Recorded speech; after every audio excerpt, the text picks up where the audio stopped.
Hello and welcome to episode 4 of the Elizabethans Review and Recap series. In this episode, we'll be looking at popular culture. We'll be focusing on the growth of theatres, what the rich and the poor did for entertainment, rural traditions, growing fears and superstitions. So the Renaissance that started in the 14th century led to a flourishing of arts and culture all over Europe, and England was no exception. Elizabeth thought that theatre, music and art at her court made her look like an educated and prosperous monarch, so she encouraged them by supporting artists, actors and musicians. In particular, she loved theatre. So let's start by looking at what kind of plays existed prior to the Elizabethan period. So often these were religious plays and they were performed during festivals. We also have Greek and Roman dramas performed in universities. At the start of the Elizabethan period, we start seeing the emergence of something called miracle plays. These were performed by actors who are roaming around the country, but they were often seen as vagabonds and criminals. They also became decreasingly popular because they were seen as being very Catholic, so they later become banned. Plays become more popular, however, particularly with the growth of the capital city, London, which is also the home of the royal court. So during the 1570s, we see the establishment of permanent groups of actors called players or companies. They were set up under the patronage of wealthy nobles. So these men were trying to gain support and favour from Elizabeth, who is a big fan of the theatre, so they actually invest in these companies of actors. Two examples being Queen Elizabeth's men in 1583 and Lord Admiral's men. Quite often theatre is considered to be one of the most significant contributing factors to the idea of the golden age in the Elizabethan period. The idea of theatre is often synonymous. When we think of Elizabethans, we often think of the Globe and Shakespeare. Let's look at some popular playwrights then. So there's dozens of men who earned their living as playwrights. So that's a move away from the idea of vagabonds. They're now much more respected. We've got Ben Jonson, Robert Greene, and of course, William Shakespeare. So there were lots of themes that were discussed and performed in the theatre. Most of them connect to English history and reinforce values such as hierarchy and monarchy, and that's going to be really important for Elizabeth in establishing and keeping control. Theatres were regulated because of censorship, so the government made sure they approved of all the messages, and they often got scripts in advance and they removed things they didn't like. Shakespeare himself always made sure he portrayed the Tudor dynasty in a very flattering light, an example being Richard III. So King Richard III was a Plantagenet and was enemies of the Tudor line. So Henry Tudor, who was Elizabeth's grandfather, defeated Richard on the Battle of Bosworth. He was often considered to be a usurper of the throne, and many people questioned his legitimacy. However, Richard III portrays the Plantagenets, particularly Richard, as evil and that he murdered his nephews, and therefore created this real image that the Tudors were the rightful kings and queens of England. This is really significant because even today, when we think of Richard III, we often think of a murderer, man who killed his princes, his nephews, in the Tower. So this just shows the power of theatre and the impact it still has today. There was also comedies, romances and tragedies, magic and superstition, so all of these things make the plays very popular. So theatres themselves, they took time to be established. So the Globe itself was set up in 1599. Prior to this though, the nobility would often have theatre performances at court, where the poorer people would actually have them in inns and yards. However, we see the emergence of purpose-built theatres with tiered seating that was open to all classes. Elizabeth herself never attends these theatres because she has private companies attend her court instead. This is probably because she wants to avoid things like disease and the crime of theatres, but also for her own safety. So in 1576, we've got the theatre built, 1599, the Globe, and obviously that is the site of Shakespeare's plays. So the theatres have lots of support. Elizabeth liked the theatre, which then makes it really fashionable and well supported, so that links back to that idea of patronage. It was affordable, entertaining, and it cost as little as a penny for a 2-hour play. So this actually means that both the wealthy and the poor were able to attend. The theatre was also a good place to socialise because lots of people gathered there, And actually in London, a third of people attended the theatre at least once a month, which demonstrates its popularity. So let's have a look inside an Elizabethan theatre. So this is actually a cross-section from the Globe in London. So plays were performed in the afternoon because there's no artificial lighting. People would know the play was about to start because a flag would be shown and then a trumpet would sound. There's an area called the Heavens directly above the stage, which might contain some equipment for special effects such as hoists, so it gives the illusion that people were flying and being lifted. The tiring house was the dressing room for the actors. So the stage is 2 metres above the ground, surrounded by a pit. The pit or the yard, it would be where the poor people would pay to watch the play. Often they were known as groundlings, but these were the worst seats in the house because if you notice, they're not covered by the roof and they're exposed by the elements. So they had to actually stand to watch, but they only paid a penny, which explains why the theatre is so popular and everybody could actually go. The Lord's room then was the most expensive room and it cost 5 pennies. Obviously it's covered, it's sheltered, it's got a good view of the stage and it would contain cushioned seats. Quite often from plays like Romeo and Juliet, this might actually be the balcony that they use for the famous balcony scene. Your galleries then are for the middling sort, so this could seat up to 2,000 people. It's very important to be seen at theatre because it's about your status and about promoting the fact that you're supporting the arts, so think about patronage. And then lastly, to the right and the left of the Lord's room were the gentleman's room. So they were equally very, very nice. They had 4p, and they had cushioned seats, and the balconies would often be used by the actors in the play. So the theatre itself, really, really popular. Lots of people came to see it. It does reinforce their patriarchal values. So there's actually no female actors. They were all played by men who would dress up as women, so often young men, which reinforces the fact that it is a male-dominated society. So despite the fact that theatres were really popular, it would be wrong to say they were loved by all. There were some strong opposition to theatres by 2 particular groups. So one of them was the London authorities. So Elizabeth was not prepared to risk her opponents using theatre to spread their ideas. So what she does, she appoints a master of the revels. So the master of the revels censors plays for blasphemy and any dubious politics. So we spoke about this before, how we want to make sure that she's using plays for propaganda and not allowing people to speak against her. So the Lord Mayor of London and his councillors were responsible for law and order, and they were very worried about the crowds in London, particularly in the theatres. There's lots of disorder, crime, disease and idleness. Around the theatres themselves, there's lots of things like brothels, so it's prostitution, there's lots of taverns, gambling dens, so they're really not happy with the crime that is being created in these areas. So because the theatres were outside of London, outside the city walls, the Lord Mayor couldn't deal with them himself. So he had to actually get the Privy Council to agree with him. However, he only had limited success here because lots of the Privy Councillors liked the theatre and were actually patrons of the arts. So they struggled to actually get much help and support from the government. The second group then that didn't support theatres were the Puritans. So the Puritans wanted people to live devout and godly lives and put God first.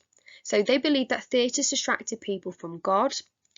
They also believed the theatre attracted huge crowds, so up to 3,000 people, and this is very concerning for them because these people aren't at work.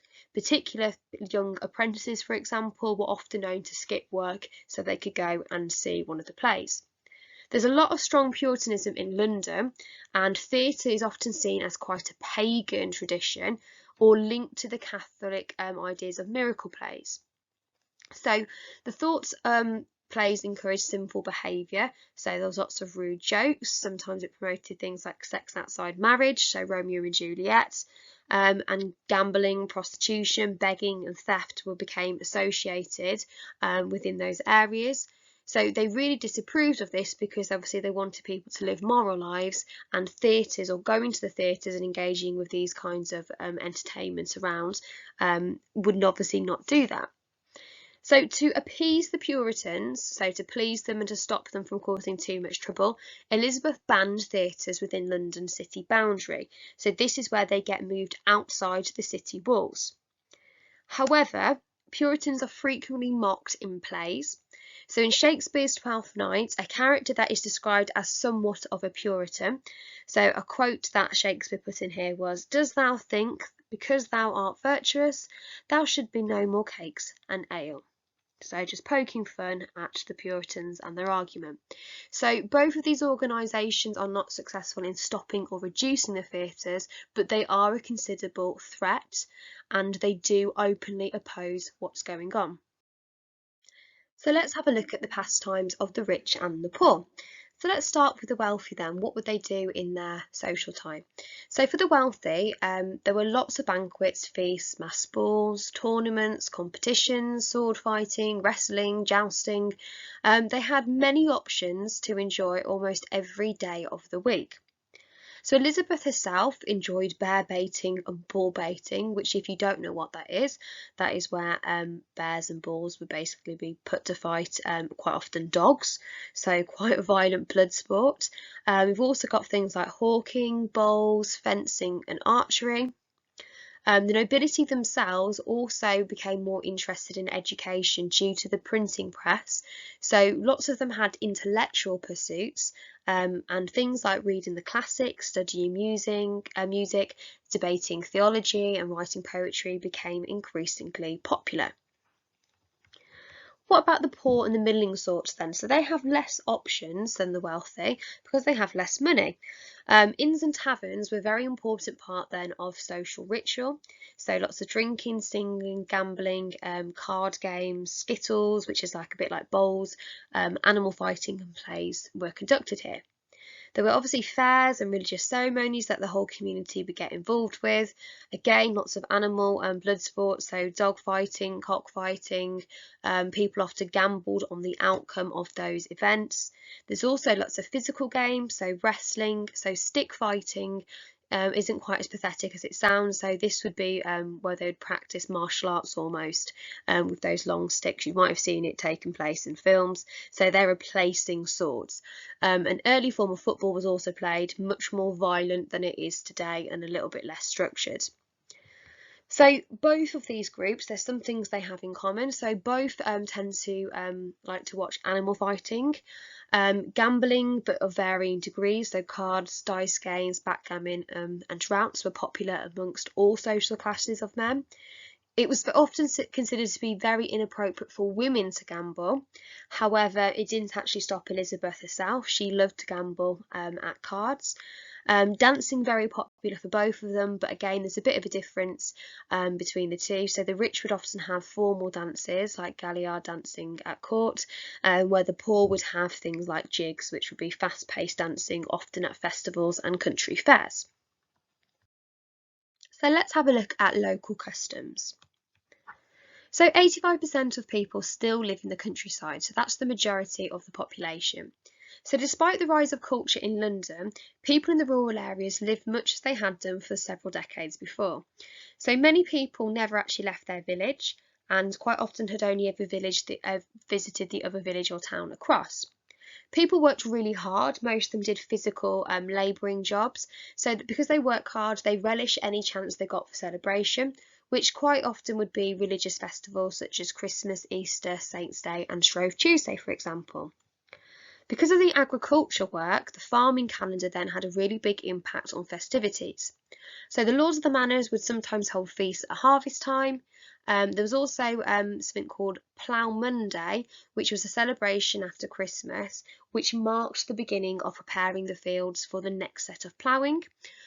Big event was also May Day, which was celebrated with lots of dancing, fairs, markets, and also the village girls would be selected as Queen of the May. So very folky and traditional, lots of celebration to be had by all. So whilst there's no purpose-built theatres in the villages, there were travelling entertainers who would come and visit the villages, especially on holidays, and they would perform plays, sing songs, perform acrobatics and tell stories, and these were really popular. There were also mummers' plays, which were some simple plays or mimes that would often be based on popular themes, such as two men competing for the same woman, folk tales, such as Robin Hood, for example, or religious stories about St. George and the Dragon. So beliefs were very important to all people in society, but particularly in those rural areas.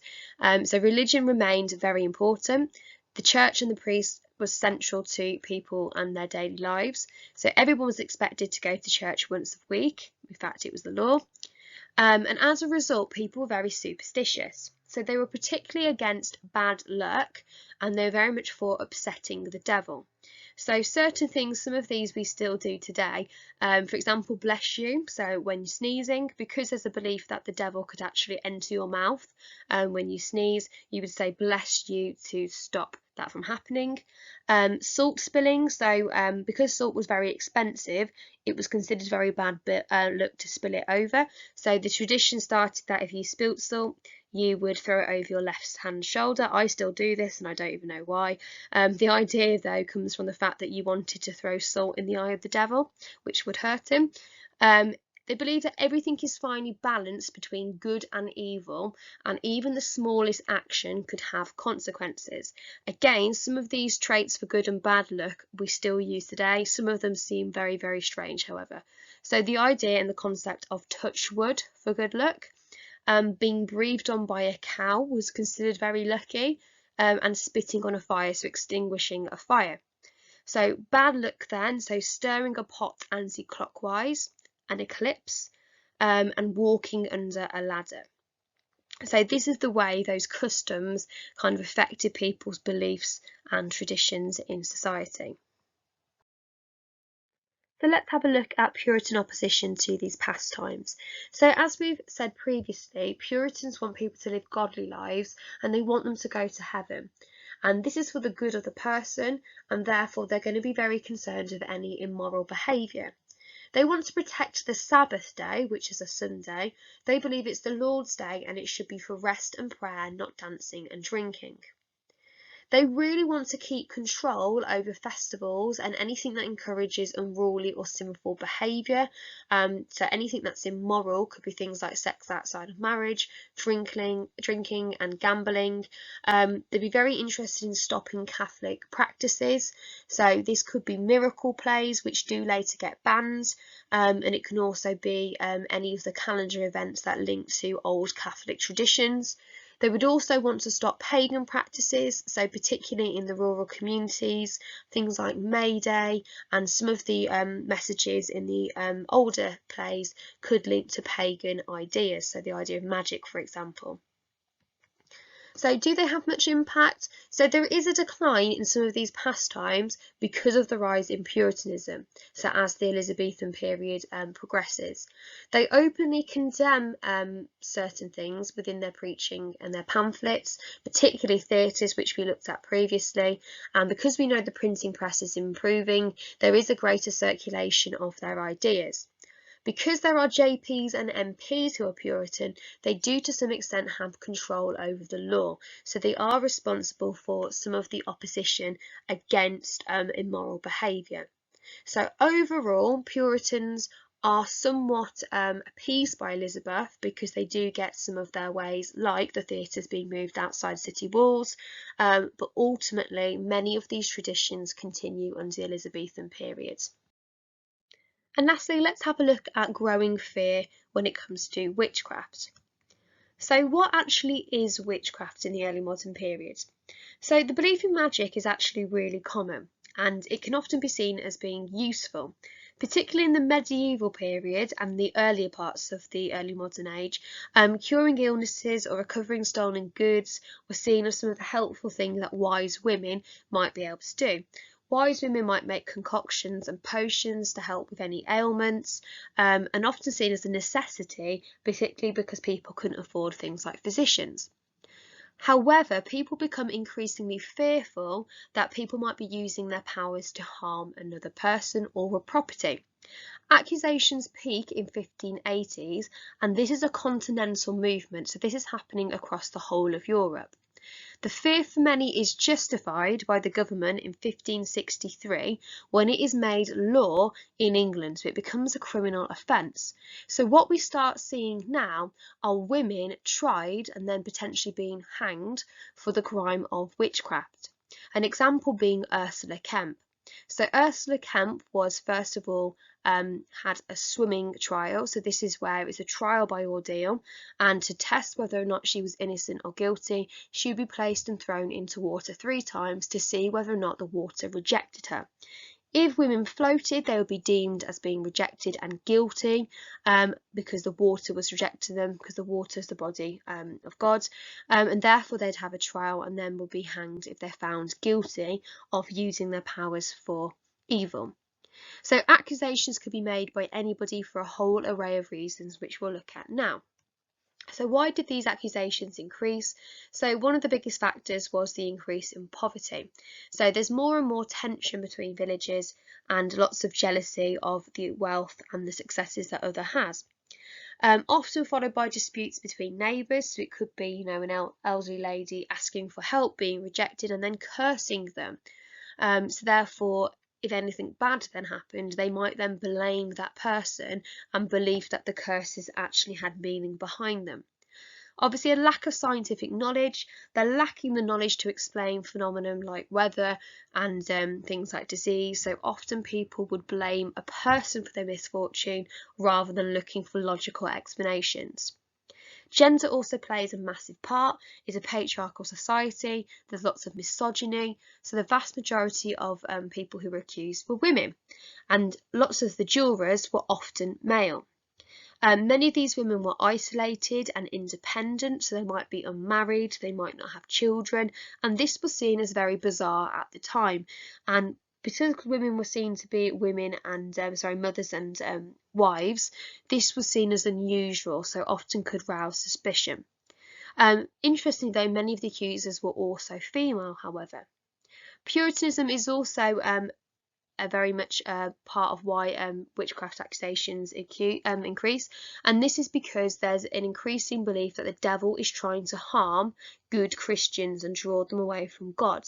So most accusations actually happen in Essex, which is no coincidence that this is where the strongest Puritan villages are and where there's most support. So overall, there's a combination of reasons why witchcraft fear increases, and this explains why it becomes a legitimate fear in the 1580s onwards.